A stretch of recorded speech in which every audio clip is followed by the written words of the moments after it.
नमस्कार विद्यार्थी मित्रों, कक्षा 9 विषय हिंदी चैप्टर 9 निर्भय बनो। वह उसका साहित्य प्रकार जो है उपन्यास अंश और उसके लेखक है फणीश्वर नाथ रेणु। और फणीश्वर नाथ रेणु के उपन्यास जो है कितने चौड़ा है, उसमें से एक अंश निर्भय बनो हमारे समक्ष रखा है। हम कह सकते हैं कि फणीश्वर नाथ रेणु जो है बिहार से बिलोंग करते हैं और वह आंचलिक उपन्यास मतलब कि ग्रामीण क्षेत्रों को लेकर लिखे गए उपन्यासों में उसका योगदान अधिक रहा है। तो फणीश्वर नाथ रेणु का यह उपन्यास विद्यार्थी जीवन को या विद्यार्थी जीवन में निर्भयता का पाठ को सीखने के लिए बहुत उपयोगी है। इसलिए हमारे समक्ष निर्भय बनो संदर्भ में या निर्भय बनो पाठ के टाइटल में लिया गया यह उपन्यास का एक अंश बहुत उपयोगी है कि विद्यार्थी जीवन में निर्भयता के पाठ कैसे सीखा जाए। निर्भयता के पाठ के साथ साथ हम सामाजिक मूल्यों, धार्मिक मूल्यों, संस्कारिता आदि आदि की जो बातें हैं वो सारी बातें हमें इस निर्भय बनो पाठ के संदर्भ में हमें जो फणीश्वर नाथ रेणु है वो सिखाते हैं। ठीक है, तो उसकी कथा वस्तु को समझने से पहले मैं आपको थोड़ा पात्र के परिचय करा देता हूँ। ठीक है, पात्र परिचय जरा देखिएगा कि पात्र है जो यहाँ पर जो उपन्यास में एक क्लब की बात कही गई है। क्लब मतलब कि जो संन्यास आश्रम के लिए मुठिया वसूल करना और मुठिया वसूल करके उसे संन्यास आश्रम के लिए खाने की जो चीज़ें हैं, खाने का जो इंतजाम है वह इंतजाम करने का काम वह क्लब करती है। वह क्लब के मुखिया या क्लब के मुख्य नायक जो है प्रियव्रत राय मतलब के प्रियदा, वह मैट्रिक में पढ़ता है, विद्यार्थी है, वह उस दल का पूरा कार्यभार संभालता है, मुख्य नायक है। ठीक है, रोबी उसके सहाय, कालू, मनमोहन जो विद्यार्थी अवस्था में क्लब के नए मेंबर के रूप में वह प्रवेश करता है। तो वह पूरी उपन्यास का जो या निर्भय बनो पाठ का नायक है। ठीक है, वह दल का नायक है और यह उपन्यास के निर्भय बनो पाठ का नायक है। ठीक है, सूर्य नारायण जो तैरने की कला जानता है, कृत्यानंद झा, इब्राहिम अर्ध मुनि आदमी, सब डिप्टी साहब और गुरु महाराज, मतलब कि इतने 10 पात्र के आसपास ये पूरी कथा वस्तु चलती है। इस कथा वस्तु में इतने सारे और भी घटनाएं होती, इतने सारे शब्द और भी आएंगे आपके कि संन्यास आश्रम, क्लब के माध्यम से संन्यास आश्रम की सेवा, शनिवार को मुखिया वसूलने जाने की जो क्रिया है वह, परमा नदी का बालूचर और महात्मा गांधी का जो आदर्श था वह प्रभात फेरी के साथ, फिर वो होल्ट और सहुआइन धर्मशाला और संथाली आदिवासी ज्ञाति, इतने सारे इस कथा वस्तु के इतने सारे परिचय या इतने सारे पात्र भी हमारे साथ समक्ष हमारे कहानी के आसपास घूमते रहते हैं। कहानी उपन्यास की जो कथा वस्तु है वह विद्यार्थी दल के सदस्य जो है प्रियदा परमान नदी के उस पार जहाँ बालूचर है, बालूचर मतलब खेलने का मैदान है, रेत से भरा हुआ खेलने का मैदान, वहाँ हर शनिवार को दल के सभी सदस्य इकट्ठे होते हैं और उस दल के इकट्ठे होने के बाद जो प्रियदा संगीत, नृत्य, खेल कूद आदि के साथ साथ दुनिया भर की सारी बातें सदस्य को सिखाता है। साथ साथ संन्यास आश्रम के लिए रविवार को कौन सेवा के लिए जाएगा, कौन मुठिया वसूलने के जाएगा, ये सारी चीज़ें वहाँ चर्चा होती है। उस चर्चा में मनमोहन नाम का जो सदस्य है वह नया मेंबर बनना चाहता है, उसका सिलेक्शन प्रियदा करता है। प्रियदा बहुत सारे उसे प्रश्नार्थ करते हैं, प्रश्नार्थ के माध्यम से वह उसे सिलेक्ट करता है। उसी समय शाम का वक्त हो जाता है और वहाँ एक डिप्टी साहब जो है, सब डिप्टी साहब वहाँ फायर करके एक पक्षी को मार डालता है और पक्षी व्याकुल होकर वह छटपटाने लगता है और उसकी मृत्यु हो जाती है। वहाँ इब्राहिम को उस दल का जो सदस्य है उसे गुस्सा आ जाता है, वह सब डिप्टी साहब को गाली गलौज करने लगता है, अपशब्द बोलने लगता है। तब प्रियदा कहता है कि हमारा क्लब का जो नियम है कि कोई भी घटना, कैसी भी घटना हो, हम अपशब्द का इस्तेमाल नहीं कर सकते हैं। और इस प्रकार वह क्लब की जो सारी नियमावली है वह समझाते हुए उसे अपशब्द बोलने के, कोई भी भला बुरा काम भी कर रहा क्यों ना, लेकिन अपशब्द नहीं बोल सकते। इस प्रकार क्लब का जो कार्य है पूरे दिन चलता है, शाम का समय हो जाता है, सूरज जो है वो अस्त होने को चलता है और सभी दल के सदस्य जो है अपने अपने घर जाने की तैयारी करता है। और उस समय मोहन जो है वह थोड़ा छोटा है, इसलिए उसे शाम का समय तो संन्यास आश्रम के पास जाकर, संन्यास आश्रम जो है, संन्यास आश्रम में तक सभी दल के सदस्य वहाँ तक जाते हैं। वहाँ से मनमोहन को प्रियदा अपने घर तक छोड़ने के लिए जाता है। पहले तो कालू कहता है कि मैं इसको छोड़ के आ जाऊँ, लेकिन प्रियदा कहते हैं नहीं, मनमोहन छोटा है इसलिए मैं उसे छोड़ने के लिए जाऊँगा। छोड़ने के लिए जाता है। रास्ते में ऐसी सुनसान जगह आती है जहाँ खंडेर है, और उस खंडेर एक समय अस्पताल हुआ करती है, और अस्पताल में चीर-फाड़ मतलब ऑपरेशन की सारी बातें, सारी जो क्रिया है वहाँ होती है। तो लोगों को मानना है कि यहाँ पर भूत पिचासी मतलब कि डरावनी आवाज़ें आती है।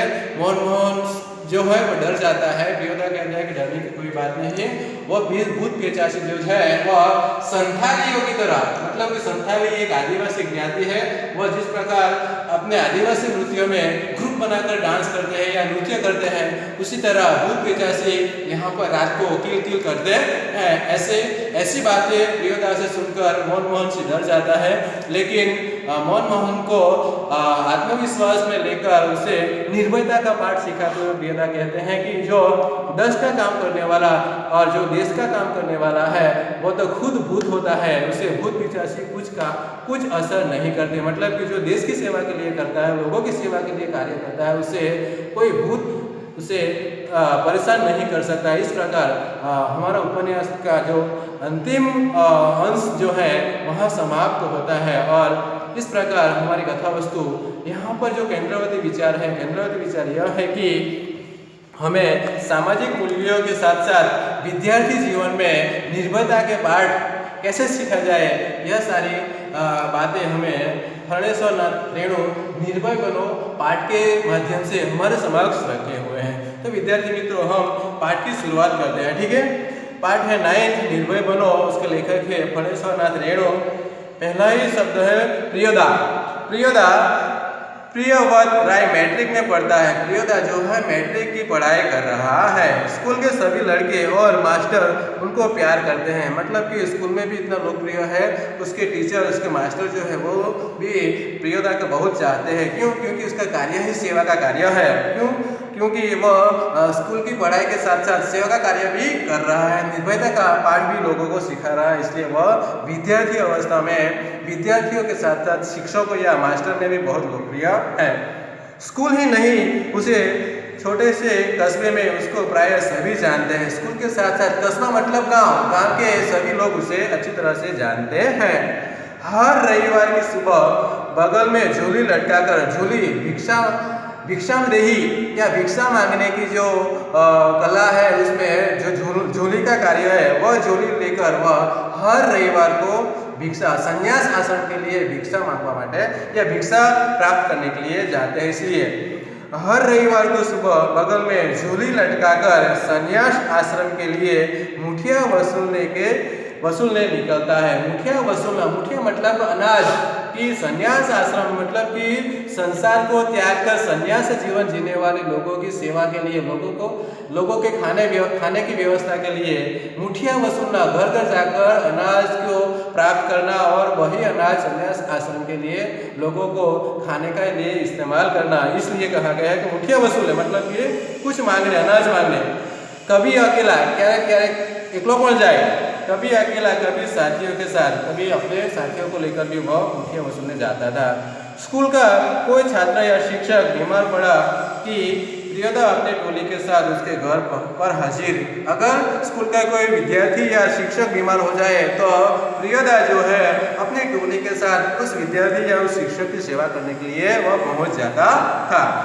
अब तक जब तक रोगी भला चंगा न हो जाए उसका दल सेवा में जुटा रहता है। कि जो रोगी है, भला चंगा मतलब स्वस्थ, जब तक बहुत अच्छी तरह से स्वस्थ न हो जाए तब तक यह दल जो है, प्रियोदा का जो दल है वह उस बीमारी की सेवा करता रहता है। रोबी और कालो प्रियोदा के दल में है। रोबी और कालो प्रियोदा के दल के सदस्य है। उन लोगों ने मनमोहन को भी अपने साथ प्रियोदा के दल में शामिल कर लिया। मनमोहन जो है वो उसको भी उस दल में शामिल कर रहा है।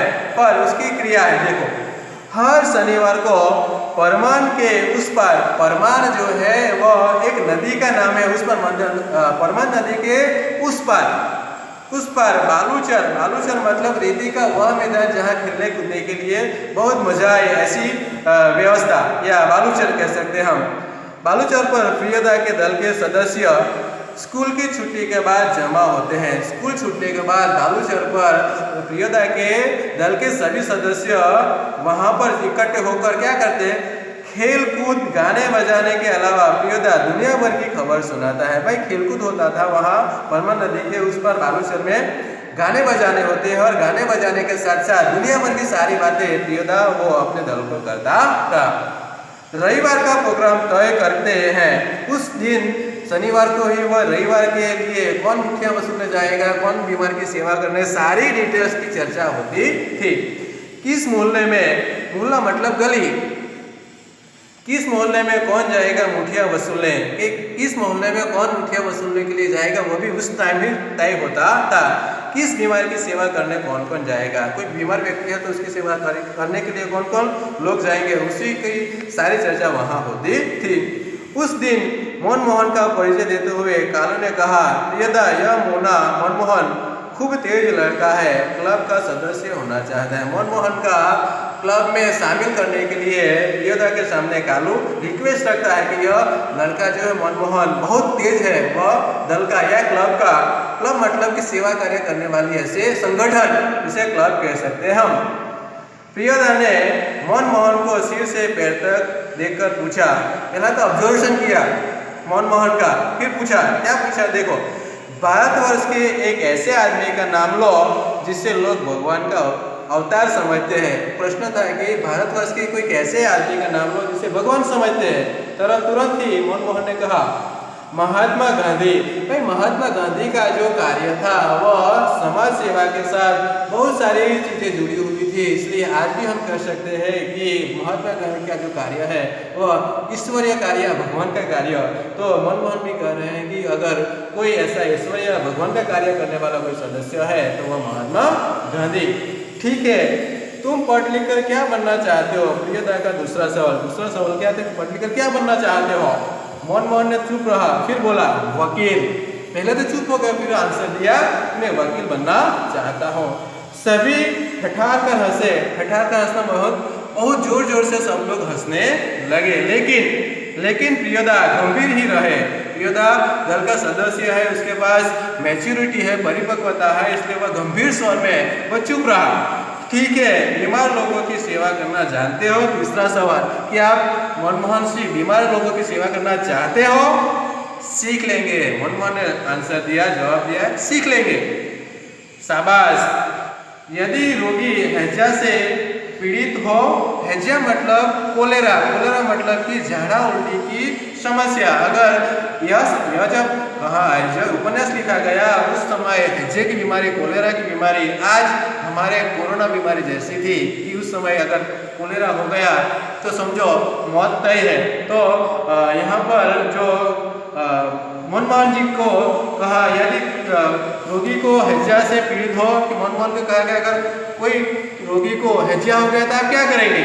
मनमोहन चुप रहा, क्योंकि हैजे के नाम से उसे डर लगने लगता था कि यह बीमारी का नाम सुनते ही मनमोहन को बहुत डर लगने लगा था। गाना जानते हो? जी। तैरना? जी नहीं। प्रियोदा सूर्यनारायण नामक सदस्य से कहा, सूरज मोना तैरना नहीं जानता, सीख जाएगा, एक दिन उठाकर पानी में फेंक दूंगा, खुद तैरने लगेगा। सूर्यनारायण नाम का जो सदस्य है, सूर्यनारायण, वह इस क्लब का सदस्य है और उसकी जिम्मेदारी है कि कोई नया सदस्य हो तो उसे तैरने की कला सिखाए। तो विद्यार्थी मित्रों, हम यहाँ पर कि सूर्यनारायण की तैरने की कला या मनमोहन को तैरने के लिए सिखाने की बात कर रहे हैं, वहाँ तक रुकते हैं। आगे की जो स्टोरी है, आगे की जो कथा वस्तु है, आगे का जो पार्ट है, हम अगले वीडियो में देखेंगे। कुछ शब्दार्थ लिखे हुए हैं यहाँ पर, कुछ शब्द समूह है, जरा एक बार पढ़िएगा, ठीक है। कुछ मुहावरे हैं और ये मैंने डिटेल समझाई है, पात्र परिचय है, इन सारी चीज़ों को जरा एक बार आप नोट में लिखिएगा, ठीक है। अधूरी जो कथा वस्तु है हम अगले वीडियो में देखेंगे। अस्तु।